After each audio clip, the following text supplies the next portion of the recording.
नमस्कार दोस्तों। नज़र को बदलो तो नज़ारे बदल जाते हैं। सोच को बदलो तो सितारे बदल जाते हैं। नज़र को बदलो तो नज़ारे बदल जाते हैं। सोच को बदलो तो सितारे बदल जाते हैं। किश्तियाँ बदलने की ज़रूरत नहीं, दिशाओं को बदलो तो किनारे खुद ब खुद बदल जाते हैं। किश्तियाँ बदलने की ज़रूरत नहीं है, नाव को बदलना नहीं है, केवल अपना दिशा को बदलो। जो तैयारी करने की दिशा है उसको बदलो तो किनारा जो है खुद ब खुद बदल जाएगा। आपको भटकना नहीं है, अपने राह से एक ही राह पर चलते रहना है।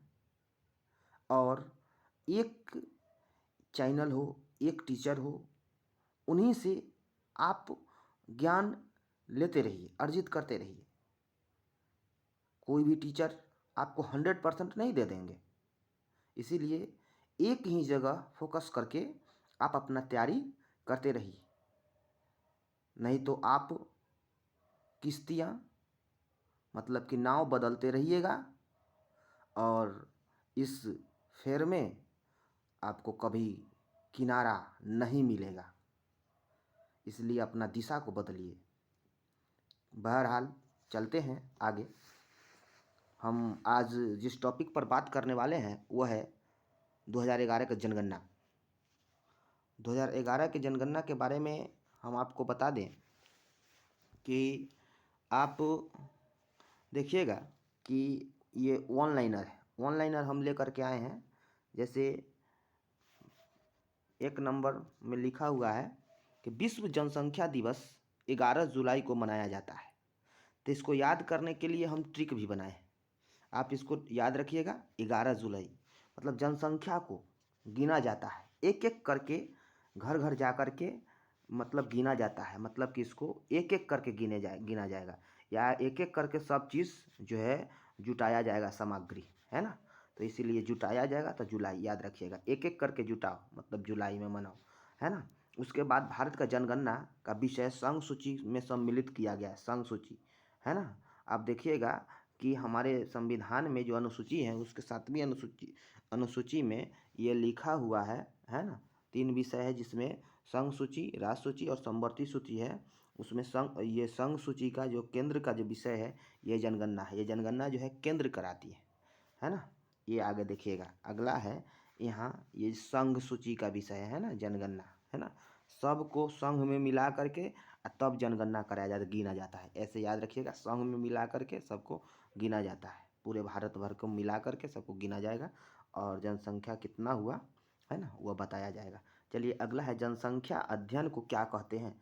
डेमोग्राफी कहते हैं, है ना। याद रखिएगा, डेमो किसी कोई भी टीचर लोग होते हैं डेमो देते हैं। मतलब कि बहुत सारे बच्चे को जुटाते हैं, मतलब लोगों को जुटाते हैं और डेमो देते हैं अपना, है ना। याद रखिएगा। इसीलिए जनसंख्या का अध्ययन जो कहलाता है, स्टडी, वो जो होता है डेमोग्राफी कहलाता है। उसके बाद भारतीय संविधान की धारा 246 246 के अंतर्गत जनगणना का कार्य संघ सरकार को सौंपा गया है ना। धारा 246 के अंतर्गत आप देखिएगा संविधान में लिखा हुआ है 246 अनुच्छेद, उसमें एक आपको 246 ये जो गिना जाता है, वो जनगणना दिवस जो मनाया जाता है एक एक करके गिनेगा, है ना। और 246 मतलब कि दो दो है, उसके दुगुना 4 है और 4 है उसमें 2 जोड़िएगा तो 6 है। 2 के 2 प्लस 2 2 प्लस 2 बराबर 4 और 4 में फिर 2 जोड़िएगा तो 6। याद रख, 246 246 है ना। 246 गो आदमी को क्या करना है, गिना है। 246 गो आदमी गिना जाएगा तो वह जनगणना हो गया, बात खत्म है कि ना। ऐसे याद रखेगा, 246 गो आदमी गिना जाएगा। चलिए 246 गो है ना। इसे कभी कभी आप देखिएगा कि ऐसा बोला जाता है कि 2 4 6 गो के बुला लाइए, चाहे 2 4 गो आदमी के गिनिए तो देखिए तो कई गो आदमी हुआ, है ना। 2 4 6 याद रखिएगा।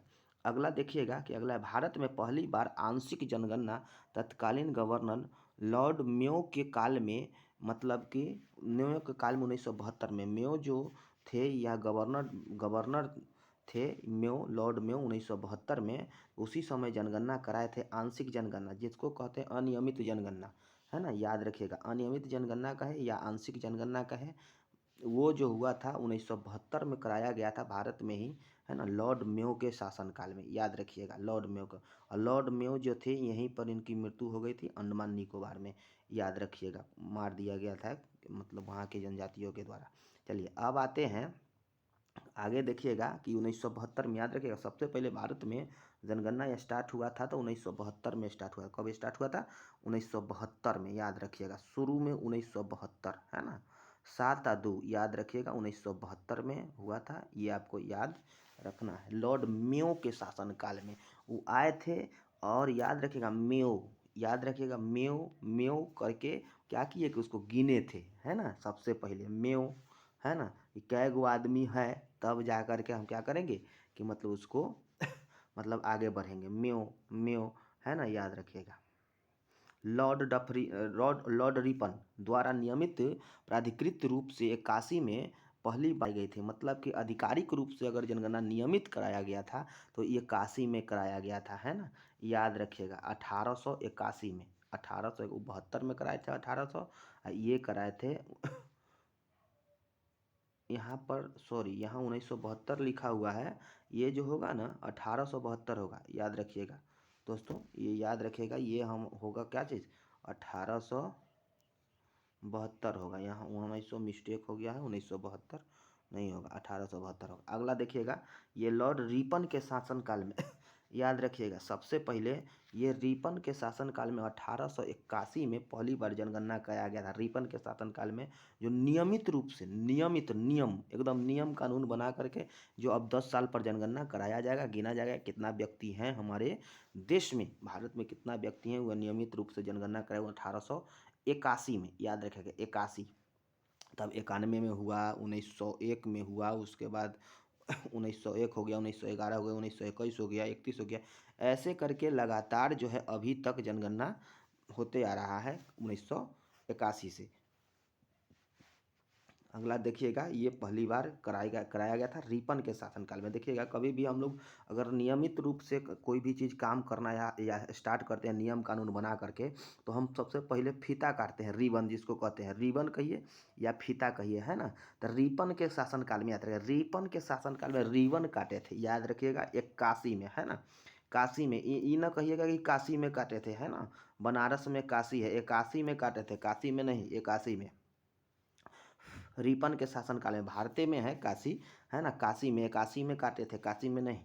चलिए जनगणना कराए थे, याद रखिएगा भारत के प्रथम जनगणना आयुक्त हेनरी प्लाउडेन थे। प्रथम जनगणना आयुक्त कौन थे? हेनरी प्लाउडेन, है ना, याद रखिएगा, हेनरी हेनरी हेनरी प्लाउ, याद रखिएगा। जनगणना प्रथम बार करने आए थे ना, आयुक्त थे, मतलब जनगणना आयुक्त पहले बार जो अभी जो वर्तमान में जनगणना आयुक्त है राजीव कुमार है, जीव, याद रखिएगा, न्यू में याद रखिएगा, जीव जंतु को गिनने के लिए अभी वर्तमान में जो जनगणना सॉरी सॉरी ये जो है याद रखिएगा राजीव कुमार है ना, ये चुनाव आयुक्त है, याद रखिएगा राजीव का, सॉरी चुनाव आयुक्त है। अगला देखिएगा यहाँ पर ये जो प्रथम जनगणना आयुक्त है हेनरी प्लाउडेन, प्लाउ है ना, प्लाउडोरे प्लाउडो तो अभी है ना, ये जो अभी 2011 का जनगणना हुआ था उसमें जो जनगणना आयुक्त थे वो सी चंद्रमौली थे, याद रखिएगा, आगे इसमें आएगा क्वेश्चन। लेकिन वो जो राजीव कुमार है ये वर्तमान में चुनाव आयोग के अध्यक्ष है ना, याद रखिएगा, भारत के। अब याद रखिएगा है ना, अगला है भारत के प्रथम जनगणना आयुक्त हेनरी प्लाउडेन, प्लाउ, याद रखिएगा, है ना, प्लाउ सबको नहीं देता, गिन गिन करके आदमी को प्लाउ देता था, याद रखिएगा, गिन गिन करके। तो पहले आयुक्त थे जनगणना आयुक्त हेनरी हेनरी प्लाउ, है ना, प्लाउ, याद रखिएगा, भोज में प्लाउ मिलता है ना, ये भी आप याद रख सकते हैं, है ना, जनगणना गिन गिन करके प्लाउ देता है, प्लाउ, है ना, हेनरी। जब प्लाउ देखिएगा ना भोज में तब अपने पता चल जाएगा कि अरे तो ये तो प्लाउडे न जनगणना गिन गिन करके देने वाला। जनगणना आयुक्त प्रथम बार यही थे, प्रथम जनगणना आयुक्त। देखिएगा पहली बार जाति आधारित जनगणना 1931 में हुआ था, है ना, और पहली बार जाति आधारित जनगणना 1931 में हुआ, और पहला भारत का जो पहला राज्य है जो जनगणना करवाया था वो था बिहार, याद रखिएगा। जाति आधारित जनगणना करवाया था वो बिहार करवाया था, याद रखिएगा, जनगणना नहीं, जाति आधारित जनगणना, याद रखिएगा। अगला देखिएगा, भारत में जनगणना का कार्य याद रखिएगा, जनगणना का कार्य गृह मंत्रालय के अधीन महापंजीयक एवं जनगणना आयुक्त के निर्देशित अनुसार होता है। ये जो जनगणना का कार्य है वह गृह मंत्रालय, घर में कई आदमी है, मतलब कि भारत में को समझिए कि एगो घर है, घर में कितने आदमी हैं इसके बारे में, है ना, ये बताया गया है कि जनगणना, इसके बारे में बताया गया है ना, घर में कितने, गृह मंत्रालय याद रखिएगा, जनगणना, जनगणना याद रखिएगा, जो गणना होता है गृह मंत्रालय, घर में कई आदमी है, कई आदमी का खाना पकेगा, है ना, याद रखिएगा, गृह गृह वही गृह मंत्री, मतलब घर में के मंत्री यही जो होती हैं होम मिनिस्ट्री में, वही गिनती हैं, गिन गिन करके रोटी पकाएंगी, सब्जी पकाएंगी, ये सब पकाएंगे, है कि नहीं, कितना आदमी है उसके हिसाब से। तो गृह मंत्रालय के अधीन में आता है ये जो है, ये हमारा जनगणना जो है ना, गृह मंत्रालय के अधीन में आता है। ये इसके निर्देशानुसार जो है जनगणना आयुक्त इसका क्या करते हैं, ये इसको गणना करते हैं। चलिए अब आगे आगे बढ़ते हैं, हम लोग आगे बढ़ते हैं। अगला देखिएगा, ये है भारत में 2011 में 11 से 21 के दशक में जनगणना जन्म वृद्धि दर न्यूनतम रही थी, इसीलिए इसे महाविभाजक वर्ष कहा गया। देखिएगा 11 से लेकर के और 1921 के दशक में जन्म वृद्धि दर, है ना, न्यूनतम रही थी, मतलब कि जन्म कम हुआ था, है ना, कम हुआ था, इसीलिए इसे महाविभाजक वर्ष कहा गया, है ना। जनसंख्या बढ़ने के बजाय क्या हुआ था, जनसंख्या घट ही गया, मतलब कि जितना जनसंख्या था उतना था था, लेकिन जितना बढ़ना चाहिए था वो बढ़ा नहीं, है ना, वो घट गया, जनसंख्या घट गया था, है ना, उल्टा, इसीलिए, है ना, इसको महाविभाजक वर्ष कहा गया है। 11 से 21 ये पूछेगा कि महाविभाजक, महान विभाजक वर्ष, जनसंख्या महान विभाजक वर्ष किसको कहा, किस को कहा गया है, तो 2011 से लेकर के 2021 की में जो जितना भी मतलब कि पॉपुलेशन बढ़ा था उसको कहा गया है ना।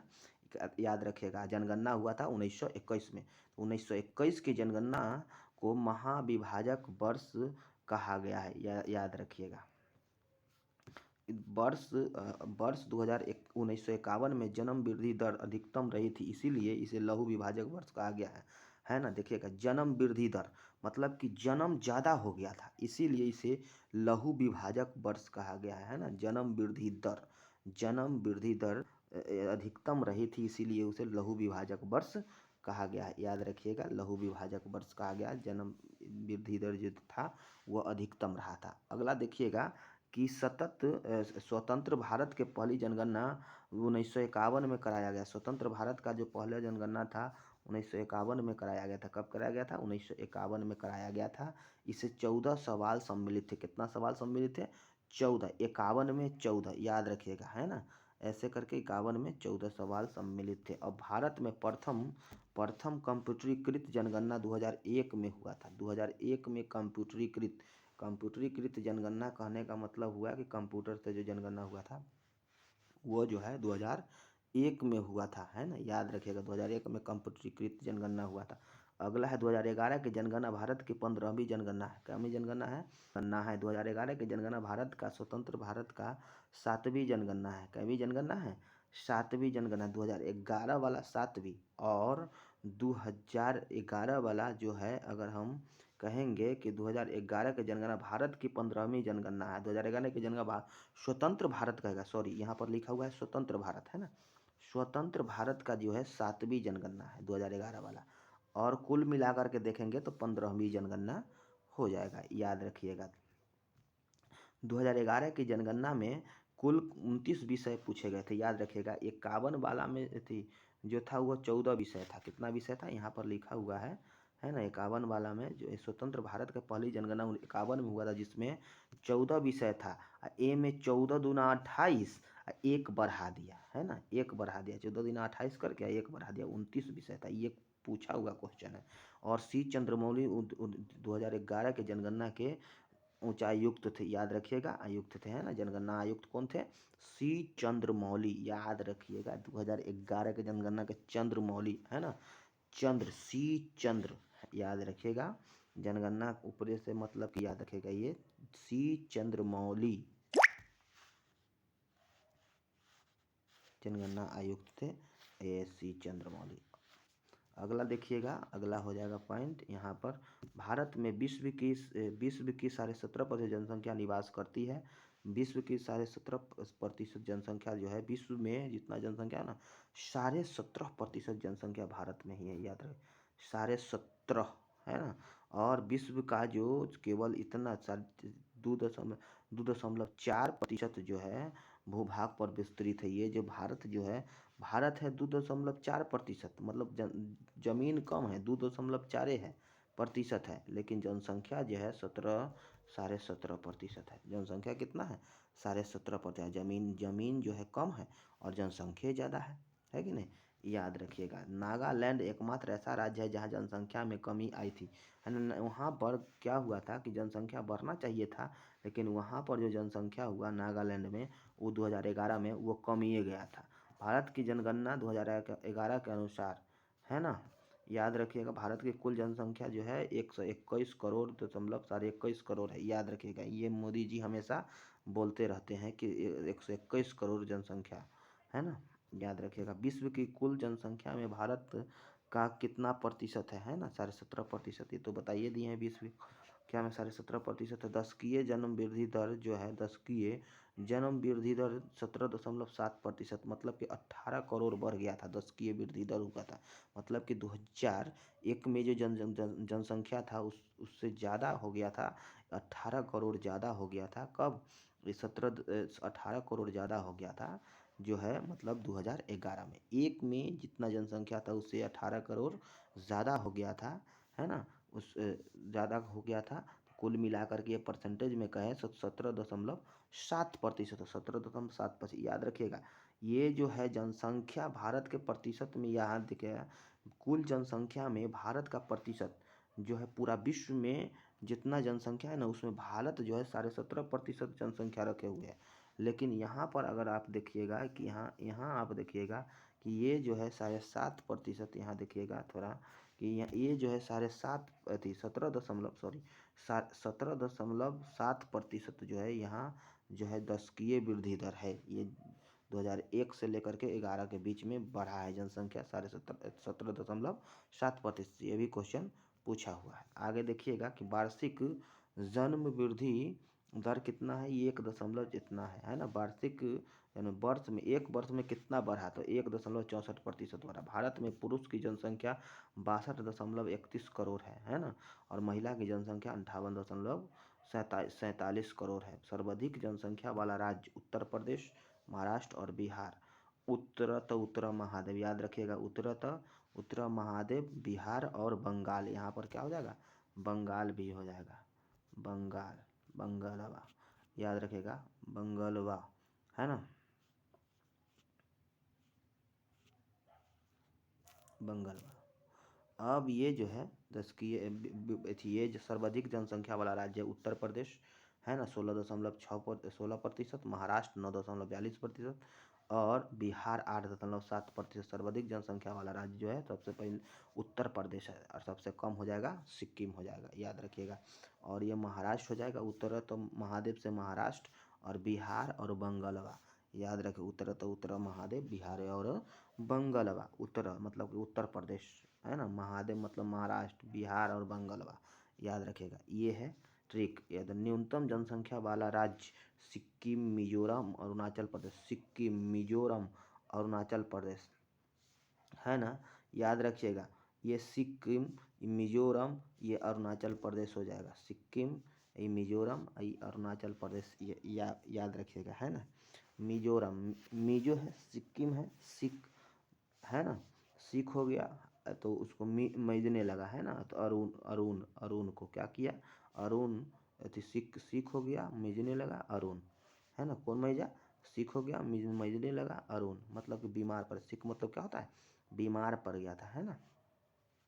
तो मजने लगा, है ना, क्या गोर हाथ सब मजने लगा, बीमार पड़ गया था। कौन? तो अरुण, है ना, उसका लड़का रहा होगा अरुण, है ना। सिख बीमार पड़ गया तो मजने लगा, क्या गोर हाथ मजने लगा, है ना। वो अरुण, कौन मजने लगा? अरुण मजने लगा, है ना। होता है ना, जब बीमार पड़ जाता है तो तेल लगा कर गोर हाथ मालिश कर देता है। मालिश करना को मजना कहते हैं। याद रखिएगा, गोर हाथ टटाने लगता है तो मजते हैं, है कि नहीं। याद रखिएगा, सिख बीमार पड़ जाता था। सबसे कम जनसंख्या है सिक्किम का, उसके बाद है मिजोरम का, उसके बाद अरुणाचल प्रदेश का। याद रखिएगा कौन मज रहा था, तो अरुण मज रहा था, याद रखिएगा, है ना। अब है सर्वाधिक साक्षरता वाला राज्य केरल, मिजोरम, त्रिपुरा। सर्वाधिक साक्षरता, पढ़ल लिखल, केरल, मिजोरम और त्रिपुरा, है ना। केरल, है ना, मिजो, त्रिपुरा, है ना, मिजो, त्रिपुरा, याद रखिएगा। 3 दा पूरा पूरा पढ़ा था, याद रखिएगा, केरल, मिजोरम, त्रिपुरा, याद रखिएगा। और न्यूनतम साक्षरता वाला जो है वो बिहार है। चलिए दोस्तों, अब फिर दूसरा पार्ट लेकर के आएंगे तो हम आपको इसमें और आगे बताएंगे। अब हम इसको छोड़ देते हैं, और फिर कल दूसरा पार्ट लेकर के आएंगे तो हम इसको आगे डिटेल में बताएंगे। धन्यवाद।